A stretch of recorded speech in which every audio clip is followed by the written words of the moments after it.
Assalamu Walaikum. In this video, how to edit an imported image in Photoshop. Let's get started. Let's place your image.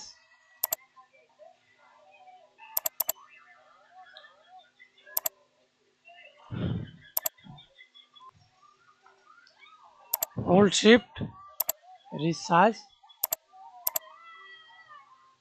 right click, rasterize. First of all, rasterize to this image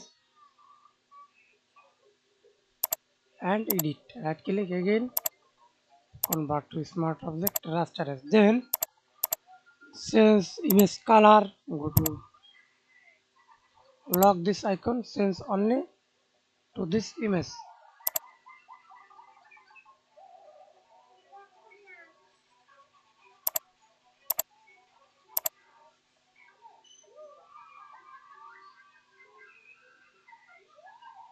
Okay, and move image. Resize, press Ctrl T, hold Shift. Align, hold Ctrl, align middle or center. Thanks for watching video. Please subscribe to my channel, like, comment, share.